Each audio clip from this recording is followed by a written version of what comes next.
Amen.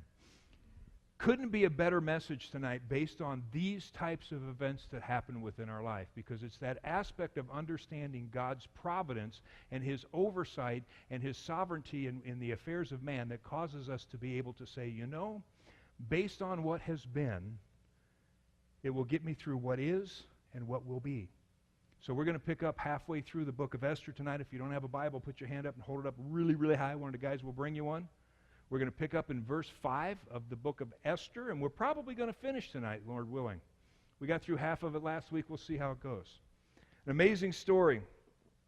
Last week we launched into this account of God's providence, of how it is that He was caring for His people Israel and doing so in some miraculous ways. One of the miracles that He worked is He took an orphan Jewish girl and put her in and installed her as the queen of Persia.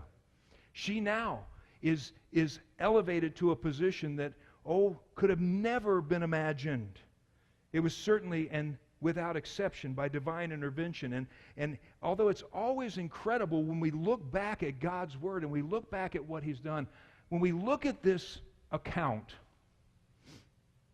we see clearly God moving within it. It's easy for us to go, we get this. Yeah, this makes perfect sense. God was there all the time. Sure, Esther just didn't know it, but she was going to become the queen. And then after she became the queen, there was going to be a chain of events. And we read this, and it makes perfect sense. It's still amazing. But guys, we have to understand, they didn't see that at the time they were going through it. And neither do we. You see, neither do we. Neither do we come to the place very often of realizing that the things that we are going through, the things that we are growing through, God's all over it. It's that providential care. It's that provision that we talk about. It's the fact that God is never going to leave, never going to forsake, never going to not have a plan, even if we don't see it. In talking with these folks on several different occasions over the last few days, we chuckled even in the midst of hanging on to the promises of God by making a statement of, you know what, God, this isn't what was in my plan. God, this isn't the way I was going to do it. And you almost have to laugh because we know that God does not necessarily do it the way that we want it to be done. The best hope is that we could come into alignment with the way that God chooses and wants to do it. You see, one of the reasons that we're supposed to study and read the Word of God is because by looking at how it is that God has dealt with His people in the past, how it is that He has brought them through and the providence that He's exercised, gives us the strength for the present. It gives us the pattern for the future. And so as we would look, it will allow us to truly understand that providential care of God in our lives and give us the strength and the power that we need. Israel needed strength. They were facing extinction. They were under a death sentence. There had been a decree by the king that all the Jews on a certain day were to be gathered up and executed.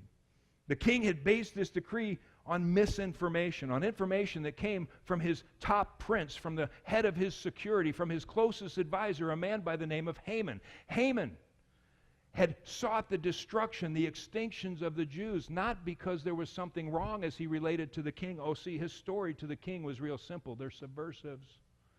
They don't worship you, they worship another god. They're unloyal. They're troublemakers. If you don't get rid of them in your kingdom, there's going to be insurrection. There's going to be problems. So, king, you need to wipe them out. Well, any good king with a group of people that were being rebellious, it just made sense. But see, the problem was that wasn't the case. And it wasn't the motivation for Haman tricking, if you will, the king into issuing a decree. You see, Haman was a descendant of King Agag. You remember King Agag from the time of Saul. Saul was supposed to put the Canaanites to death. Each and every one. But somehow or another he missed the king. I think he kept him as a trophy. And I think he allowed the king and his family to stay around to where as time grew on and as there was the ability, there were heirs that came from this because, see, Haman was an Agagite. He was from that people group that came from King Agag that was supposed to have been eliminated, going further back than Saul all the way to Joshua. But their failure to do so. Now, after 600 years, Haman is looking to exact his revenge on Israel through their extermination. As we continue and we join or rejoin the account, Esther is about to do something that could cost her life. She has been challenged by Mordecai, her cousin, to go to the king. She's the only one that can. Somebody has to get to him and say, there's this plan that is in place. You've signed this decree under false circumstances, under false conditions, and it needs to be rescinded. It needs to be changed. And Esther, you're a Jew. All you see up to this point in time. Xerxes wasn't aware. The king didn't know that his bride was a Jew. You see, Esther is not a Jewish name. Her name was Hadassah. It wasn't Esther. Esther was a good non-Jewish name that she had assumed going into the process of becoming the queen. So now, the decree that has been ordered will not only take the lives of all of her people, but ultimately would subject her to the same process. And so she's told she's got to go to the king. There's a problem, though. You see, in that particular culture, at that particular time, you didn't just go to see the king. You didn't even ask for an audience.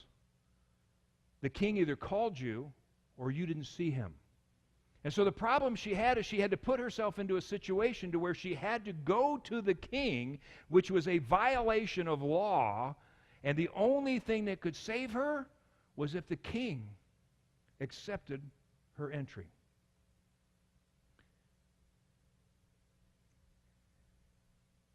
She asked her people to pray and to fast. And the last place that we left it before we ended our study last week was with her words that say, if I perish, I perish. Let's pick it up. Now it happened on the third day that Esther put on her royal robes and stood in the inner court of the king's palace, across from the king's house, while the king sat on his royal throne in his royal house, facing the entrance of the house. So it was that when the king saw Queen Esther standing in the court, that she found favor in his sight, and the king held out to Esther the golden scepter which was in his hand, and then Esther went near and touched the top of the scepter. You know, it almost seems like with all of the buildup that we had in the earlier study about how this was such a big deal, that in the end it really wasn't a big deal.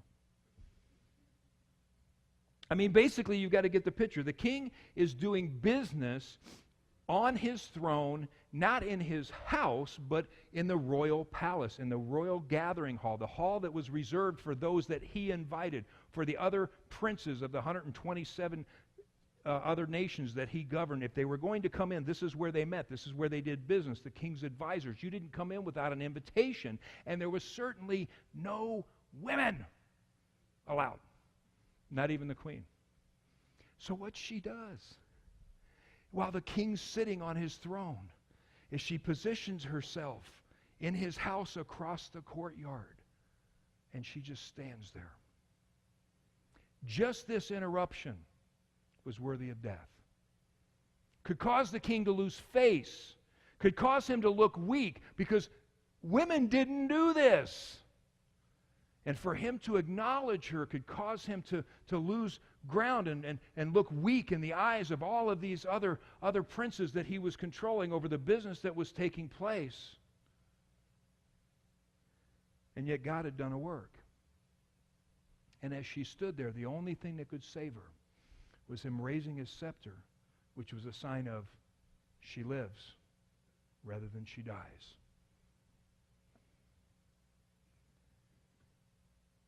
We know this was the case because a similar situation had taken place with his first queen, Vashti. You remember? It was a little bit different. You see, the problem with Vashti is she was told to come and she refused. In this case, Esther was not told to come and she showed up.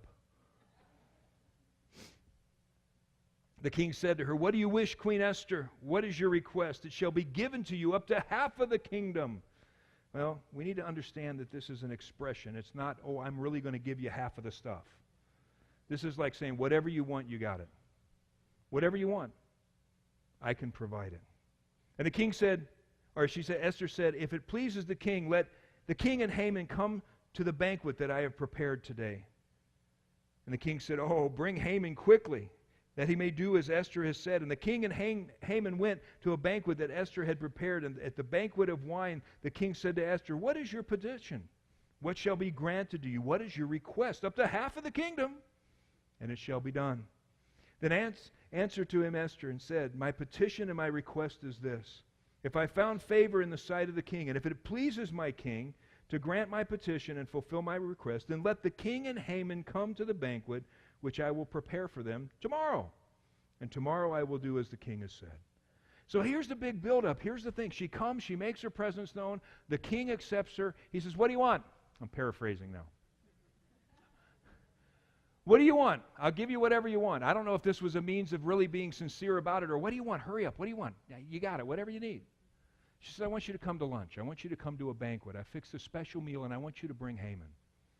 And there's an air of excitement here you can see. And remember, when Xerxes chose Esther, it says that he loved her more than all of the other candidates that were brought to him. So there was something here. There was an attraction. And he was pleased to see her. And so he says, hey, hurry up. Go get Haman. We're going to lunch. The queen has invited us to lunch. And so they get to lunch, and they're sitting there, and they're having this, and he goes through the same thing. What do you want? You name it. You've got it. And she says, you know what I'd really like to do is I'd like to wait till tomorrow. Will you come to lunch again tomorrow, and then we'll talk about it? And I find it interesting because what we see here is we see, I believe, is a difficult example, but a great example of waiting for the right moment. The right time. Now, let me ask you something. Have you ever found yourself launching a great idea at a really poor time? Have you ever rushed in to fix something that if you'd have just left it alone, it would have righted itself? Yeah. You know, there's times in our lives when, especially for me, I don't know about you, I'm a fixer. It's my nature. If I walk through and something's broke, I'm already developing a plan and a scheme to fix it. Most of the time, I already got my hand in it. If I walk past, I can't leave it alone. It's like, well, just leave it alone. I can't.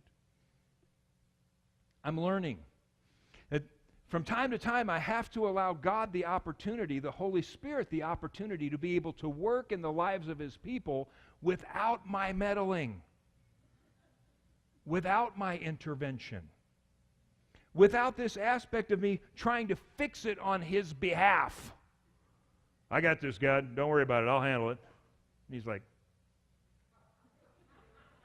get out of the way. I'm doing something here.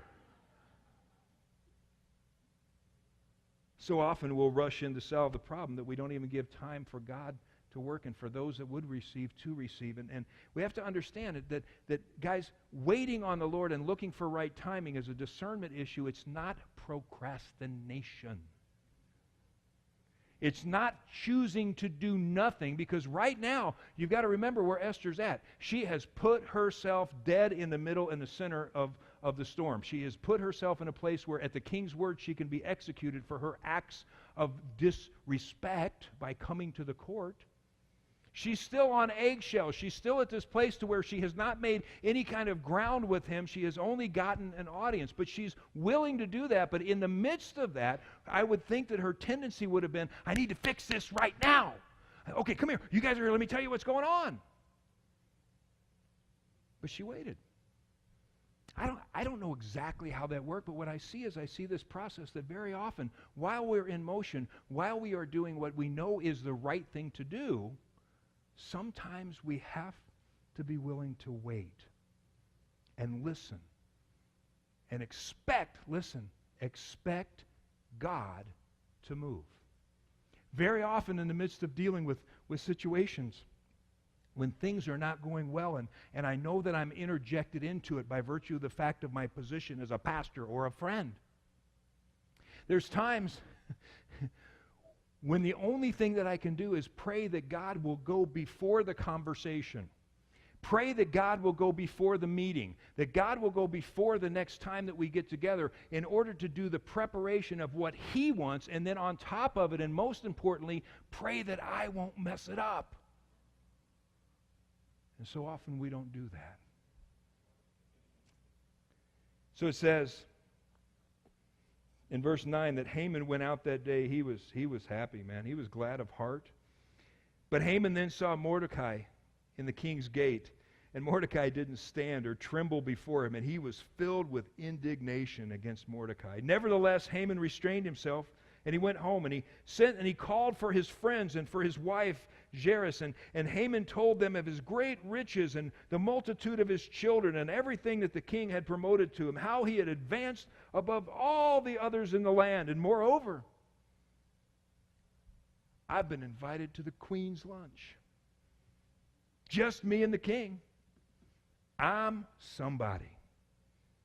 He calls in his friends to make him feel better. He calls in his friends to show them all that he's accomplished. And the problem is, though, it says in the latter part of that section, the problem is that it was all for nothing.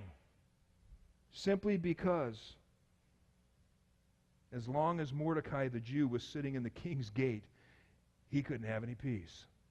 You see, as long as he was opposed to the things of God, as long as he wasn't willing to accept anything of God, he was not going to have peace. And it puts him into that place and that position as so many others in the world that are seeking after everything, and they've got the riches, and they've got the wealth, and they've got the position, and the priority, and they got all this stuff.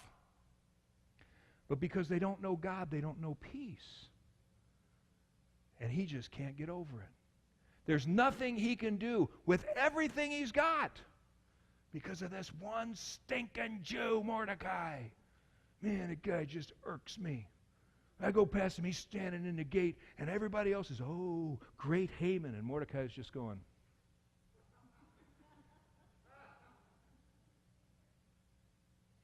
Get a load of this guy. Can't stand him. Then his wife and all of his friends said, hey, let gallows be made 50 cubits high, and in the morning suggest to the king that Mordecai be hanged on it, and then go merrily to the king's buffet. And the thing pleased Haman. And so he had gallows made. So now get the picture. Overnight, he's got a work crew out there building a set of gallows 50 feet high. His plan is to go first thing in the morning to the king, and he's just going to casually suggest, hey, this guy needs to be hanged. And what time's lunch? I mean, his wife was not a nice person. The idea is hey, let's go kill the thing of God and go to the party. How many people do that in their lives in relationship to turning off the things of God and then trying to party in the world? I don't want to hear what anything that God would have to say or anything that he would do in my life. I just want to go to the party. So let's hang Mordecai and then go merrily to the banquet. So he had gallows made. But that night, verse 6, the king couldn't sleep. So one was commanded to bring the book of the records and the chronicles, and they were read before the king, and it was found written that Mordecai had told of Bithana and Teresh, the two of the king's eunuchs, the doorkeepers, who had sought to lay hands on the king Ahasuerus. And the king said, what honor or dignity has been bestowed on Mordecai for this? And the king's servants who attended him said, nothing has been done for him. And the king said, wow, we need to do something. He says, who's in the court? And now Haman had just entered the outer court of the king's palace to suggest that the king would hang Mordecai on those special gallows he prepared in his backyard. I'm paraphrasing here a little bit, guys. Stay with me. And the king's servant said to him, Haman is there standing in the court. And the king said, oh, call him in. Haman, get in here, get in here. I got an idea.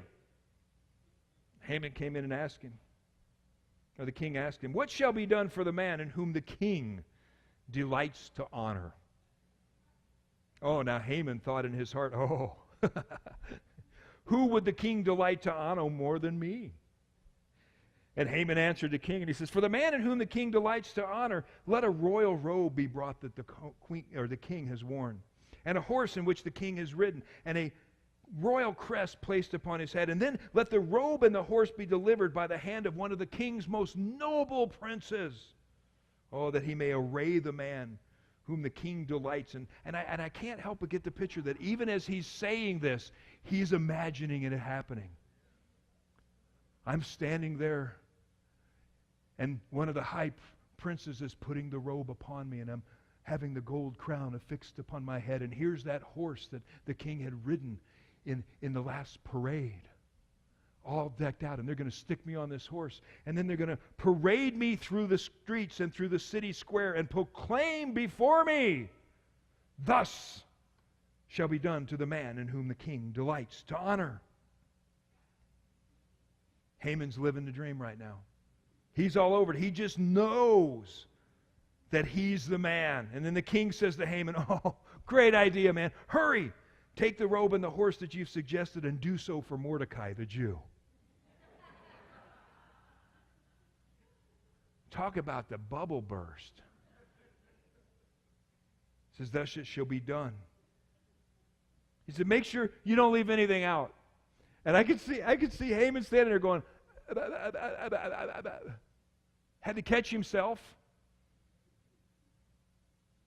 And now he has to go as that prince of great notoriety, the highest prince in the kingdom, and put one of the king's robes on this stinking Mordecai. Stick him on a horse, put a crown on his head, and he has to personally lead the procession through town saying, thus is what happens to a man in whom the king delights.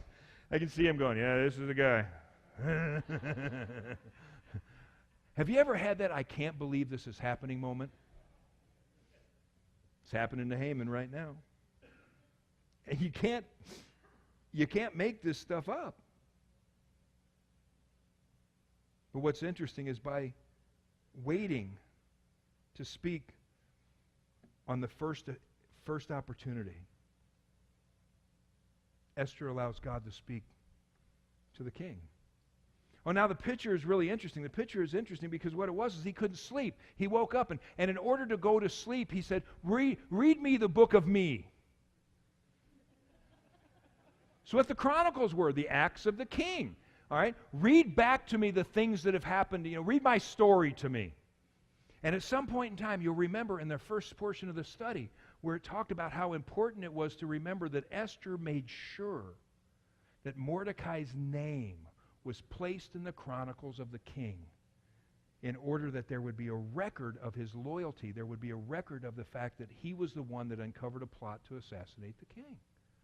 And so as he's being read this, somebody says, and on this particular day, King, Mordecai the Jew saved your life. What? How did he do that? Well, you remember those two eunuchs, the doorkeepers, the ones that were plotting to kill? Oh, yeah. He's that guy? You know what? I never thanked him for that. What did we do for him? Did we say, we didn't do anything? Oh, well. And guys, this kind of stuff just doesn't happen. I mean, this kind of stuff it isn't like, oh, this could happen. Not without God's intervention. Not without God orchestrating it. Not without Him causing it to. I mean, this is so far off the hook. It's like if anybody could read this and go, well, I don't know that the God had anything to do with this. It was just consequences and circumstances and coincidence.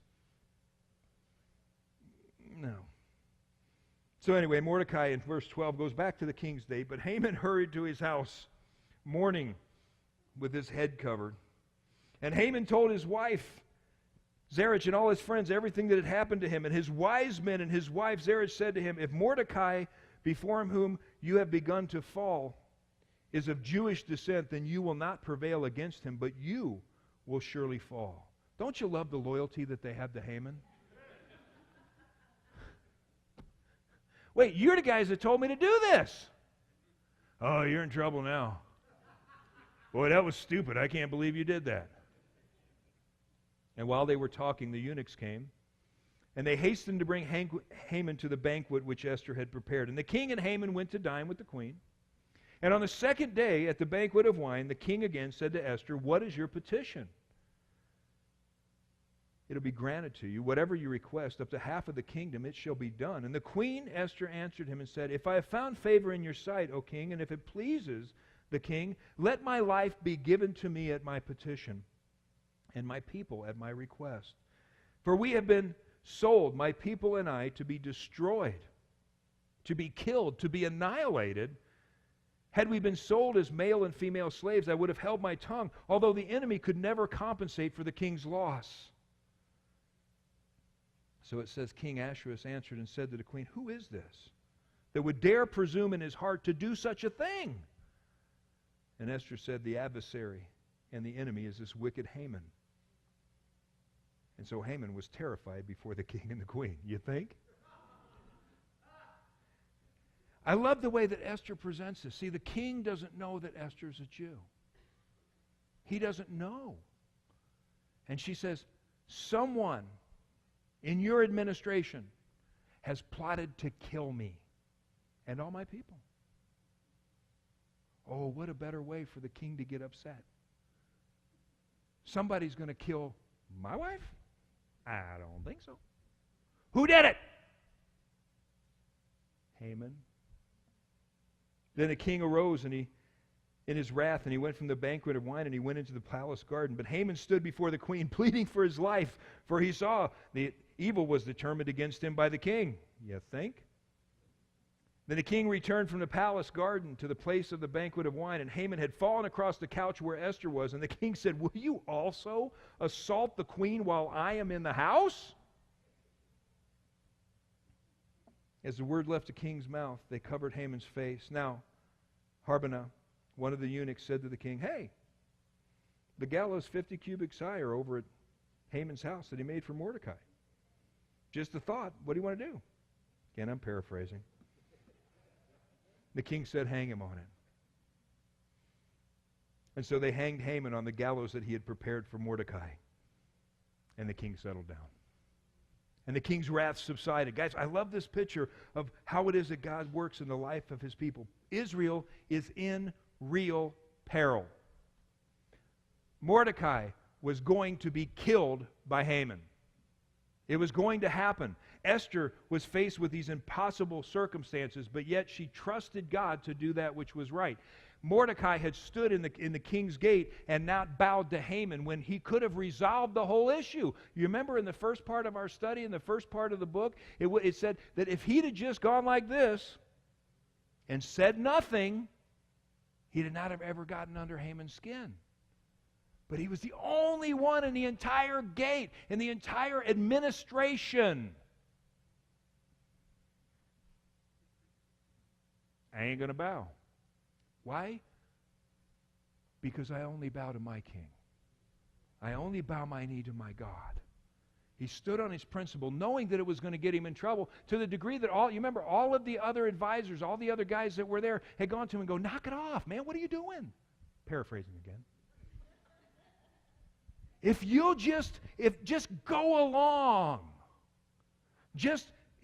Come on, you don't even have to mean it in your heart. Just when he comes by, just drop your eyes to the ground. It'll be okay. You don't even have to go like all the way down there. Just bow.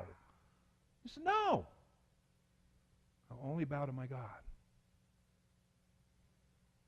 On that day, the king gave Esther the house of Haman. Gave her the house of Haman, the enemy of the Jews. And Mordecai came before the king, for Esther had told him how she was related, or he was related to her. So the king took off his signet ring, which he had taken back from Haman, and he gave it to Mordecai. And Esther appointed Mordecai over the house of Haman. Again, you can't make this stuff up. Esther spoke again to the king, and she fell down at his feet, and she implored him with tears to counteract the evil that Haman the Agagite and the scheme at which he had devised against the Jews. And the king held out his golden scepter towards Esther. And so Esther arose, and she stood before the king and said, if it pleases the king, and if I've found favor in your sight, if this thing sounds right, and if I'm pleasing in your eyes, let it be written to revoke the letters devised by Haman, the son of Hammedatha the Agagite, which he wrote to annihilate the Jews who are in the king's provinces. For how can I endure to see the evil that will come to my people, or how can I endure to see the destruction of my countrymen? Then King Ahasuerus said to Queen Esther and to Mordecai the Jew, indeed, I have given Esther the house of Haman, and I've hanged him on the gallows because he tried to lay hands on the Jews. You yourself write a decree concerning the Jews as you please in the king's name, and seal it with the king's signet ring. For whatever is written in the king's name and sealed with the king's ring, no one can revoke. Now remember, we talked about how the laws of the Medes and the Persians could not be revoked. If the king spoke it, it had to go through just as it was authorized by the king. And part of the reason for this is that the king was seen as deity. The king was seen as being infallible. And so the king couldn't go back out and say, hey, I changed my mind. And so it built in this quandary. He couldn't just revoke the order. No more than when we think about Darius and Daniel. You remember that situation to where Darius was tricked into putting to death anyone that didn't worship just him for a month? And Daniel, in his practice, worshiped his God 3 times a day and prayed to him. And they brought him to him, and he goes, man, I stayed up all night. The king was beside himself. I need to figure out how to undo this. But I said that if anybody worships any other God besides me for the next 30 days, that they're to be put to death. And Daniel did it, and he got caught. And I can't get out of it because according to the laws of the Medes and the Persians, there's no revocation of a law. But there is a workaround. What he did is he had allowed them to be able to take and to write another law that had the effect of being able to counteract this law. Let's see what they did. And so they wind up according to what Mordecai and what Esther would write, and it talks about in verse 9, it talks about how they wrote this law and they send it out to all of the different provinces, the 127 different provinces, and all the satraps and all the governors. And then in verse 11, it says, by these letters the king permitted the Jews who were in every city to gather together and protect their lives, to destroy and kill and annihilate all the forces of any people or province that would assault them, both little children and women, and to plunder their possessions. And on one day in all the provinces of King Ahasuerus, on the 13th day of the 12th month, which is the month of Adar, a copy of the document was to be issued as a decree in every province and published for all people, so that the Jews would be ready on that day to avenge themselves on their enemies. And the couriers rode out on horses that were really fast, and they pressed the king's command into all of these different areas. It was also issued right there in Shushan in the citadel. So the first order that was put out was basically the Jews will be rounded up, they will be executed, and that's the end of it. And there was nothing the Jews could do about it. The second order that goes out is it says, you're going to be able to defend yourself against those that will come. Those that would kill you, you can now defend yourself, which meant that he was giving the Jews permission to arm themselves in order to be able to fight against that which was coming against them. He couldn't change the initial order. He couldn't just revoke it and turn it off. But what he had to do is he had to give the Jews the opportunity to be able to defend themselves against this particular attack. Now what's interesting is this creates some pretty neat insights, I believe, for us into how God works in the life of his children. How many of us have ever cried out to the Lord for deliverance? We've cried out for the Lord to come and to help us. We've cried, Lord, I'm about ready to die here. I need some help. A little help, please. And rather than the Lord just rushing in and reversing the situation, rather than the Lord just rushing in and revoking the conditions and the circumstances and lifting us up and moving them out of them and pushing us forward, he says, I'm going to give you the ability to stand and fight in my strength and win the victory. How many times have we experienced that? How many times is it only on the other side of war that we have the sense of peace that's coming to us? And God wants Israel to understand that, yes, you've been granted this opportunity for victory, but you're going to have to engage in the battle. So Mordecai went out from the presence of the king in the royal apparel, and he was dressed in this great white robe and a crown of gold and garment of fine linen and purple to the city of Shushan, and everybody rejoiced. The Jews had light and gladness and joy and honor in every province. Wherever the king's command decree came, the Jews were like, this is great. Can you believe? We've been delivered. Yes, we're going to have to fight, but we are not just going to be lambs to the slaughter. Now we can defend ourselves. Now in the 12th month, it's the month of Adar. On the 13th day, it came for the times of the king's command of his decree to be executed. And on that day, the enemies of the Jews had hoped to overpower them, but the opposite occurred. And in that, the Jews themselves overpowered those who hated them. And then the Jews gathered together in the cities throughout all the provinces of King Ahasuerus to lay hands on those who sought to harm them. And no one could withstand them, because fear fell upon all of the people, and all of the officials of the provinces, the satraps, the governors, and all of those doing the king's work helped the Jews, because they feared Mordecai. For Mordecai was great in the king's palace, and his fame had spread throughout the land. For this man Mordecai became increasingly prominent. Thus the Jews defeated all of their enemies with the stroke of the sword, and slaughter and destruction. And what they did, did what pleased them with those who hated them. And in the citadel in Shushan, the Jews killed and destroyed 500 men. And it lists the names of several cities that I'm not going to try to pronounce. And the 10 sons of Haman, the son of Hammedatha, the enemy of the Jews, they killed, but they did not lay hands on the plunder. And on that day, the number of those who were killed in Shushan, the citadel, was brought to the king. And the king said to Queen Esther, the Jews have killed and destroyed 500 men right here, right in the citadel. And the 10 sons of Haman, what have they done in the rest of the king's provinces? Now, what is your petition? Because she came back. She still had something else she wanted, and he granted it to her. What further request shall be done? And Esther said, if it pleases the king, let it be granted to the Jews who are in Shushan to do it again tomorrow. You see, the work had not been completed.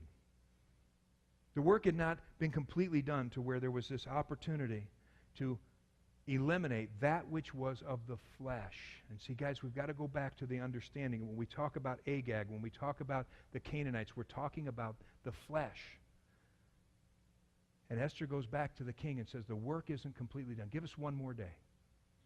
And oh, by the way, those 10 sons of Agag, let's publicly hang them. Now, I don't know, it would indicate that they were already dead. It says that they had been put to death. So I don't know if they literally had been put to death or if they had been captured and if by hanging they were executed or if they just took their dead bodies and they hung them on display to demonstrate what had taken place. But she requests this, and in fact, that's what followed, because they were hanged on the gallows. And so the king commanded this to be done, and the decree was issued in Shushan, and they hanged Haman's sons. And the Jews that were in Shushan gathered together again on the 14th day of the month of Adar, and they killed 300 men in Shushan, but they did not lay a hand on the plunder. And the remainder of the Jews in the king's provinces gathered together and protected their lives from their enemies, and they killed 75,000 of their enemies, but they did not lay a hand on the plunder. This was on the 13th day of the month of Adar, and on the 14th day they rested, and they made a day of feasting and gladness. But the Jews who were in Shushan assembled together on the 13th day, and on the 14th day, and on the 15th day of the month, they rested, and they had a day of feasting and gladness. And therefore the Jews in the villages who had dwelt in the unwalled towns celebrated the 14th day of the month with gladness and feasting as a holiday for sending presents to one another. Mordecai then wrote a letter in verse 20. It says, to all the Jews near and far in all the provinces of King Ahasuerus, to establish among them that they would celebrate yearly the 14th and 15th days of the month of Adar, as the days on which the Jews had rest from their enemies, as a month which was turned from sorrow to joy for them, and from mourning to a holiday, that it should make them days, or that they should make them days of feasting and joy, of sending presents to one another and gifts to the poor. And so the Jews accepted this custom which they had begun, as Mordecai had written to them, because Haman, the son of Hammedatha the Agagite, the enemy of the Jews, that had plotted against the Jews and to annihilate them, had cast pur, which is the lot, to consume and destroy them. But when Esther came before the king, he commanded by letter that this wicked plot of Haman had devised against the Jews should return on his own head, and that he and his son would be hanged by the gallows. And so in verse 26, it describes that these days would then be called the days of Purim. How many of you have heard of Purim? All right? Purim, one of the most celebrated Jewish holidays. It's a time of great festivity. Well, they'll dress in, it's a matter of dressing in costume and be playing of games and passing of food and giving of gifts. It's a huge celebration of the Jews, specifically honoring this event where God intervened and saved them and delivered them from Haman and from the edict that had come down from the king. Queen Esther, in verse 29, with Mordecai, wrote with full authority to confirm this second letter about Purim. And Mordecai sent letters to the Jews, to the 127 provinces of the kingdom of Ahasuerus, with words of peace and truth to confirm these days of Purim at their appointed time, as Mordecai the Jew and Queen Esther had prescribed for them, and as they decreed for themselves and their descendants concerning the matter of their fasting and lamenting. So the decree of Esther confirmed the matters of Purim, and it was written in the book. Purim, again, one of the greatest celebrations. It normally happens in March. Every once in a while it'll happen right at the end of February. Next year it's on the 12th of March. So if you want to celebrate, it's okay.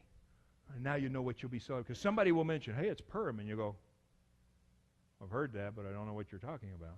Now you do. Now you know what they're celebrating. And guys, I think it's really cool, and I think it's really important that to some degree this idea of Purim, this idea of the casting of lots that would have taken the Jews' lives. You remember how that worked. You remember it was a matter of the superstition of the folks in picking a day. And so they cast lots. So they literally were rolling the dice to see what day it was that they were supposed to do this and what would please their God so that they would have victory in this. And so the lot was cast on that particular day. And now the Jews are saying, now because that day turned around to the glory of God, we're going to celebrate that day. And guys, in our lives, we need to have that aspect of Purim. Oh, not that we would celebrate the Jewish holiday, but what was the day that you recognized that the lot had been cast against you? That you were dead without salvation. And then God intervened through the salvation of Jesus Christ. And we all of a sudden found ourselves no longer destined for death, but able to stand in His strength and fight to victory. I think it's good for us to take and to explore this idea of the thankfulness, of the celebration aspect of it. And you know what? It can be on the day you got saved. Oh, it can be every day. But the mindset of being thankful, the mindset of celebrating that now there has been a lot casted on our behalf. No longer are we part of that lot that's destined for destruction. Now we are part of the lot that is destined for salvation and eternity with Christ. That's cool. When people say, oh, I don't have a lot in this life. Yes, you do. Yes, you can. What better to have been chosen, this aspect of having your... be honest. Have you ever dreamed of winning the lottery? If you haven't, you're not alive. Now, there's a flaw in my theory about advancing my chances. In order to have a possibility of winning or having Ed McMahon show up in my driveway, I have to actually open that envelope and send it back in. Normally, it doesn't make it past the trash can on the way in from the mailbox. Right? One time, I think I probably increased my odds by 1,000 times because I actually opened the letter before I threw it away. Had I taken it into the house, I probably could have been much closer to winning than you would ever know. But see, our lots have been determined by Jesus Christ. As God intervened in the lives of Israel in order to bring about their salvation, He intervened in the lives of His children, us, His church, through the sacrifice of Jesus Christ. In verse 1 of chapter 10, and we finish it up here, just a 3-verse chapter. And King Ahasuerus imposed tribute on the land and on all the islands of the sea. Now the acts of his power and his might and the account of the greatness of Mordecai, to which the king advanced him, are they not written in the book of the chronicle of the kings of the Medes and Persians, or Media and Persia? For Mordecai the Jew was second to the king Ahasuerus, and great among the Jews, well received by the multitude of his brethren, seeking the good of his people and speaking peace to all of his countrymen. Let's pray.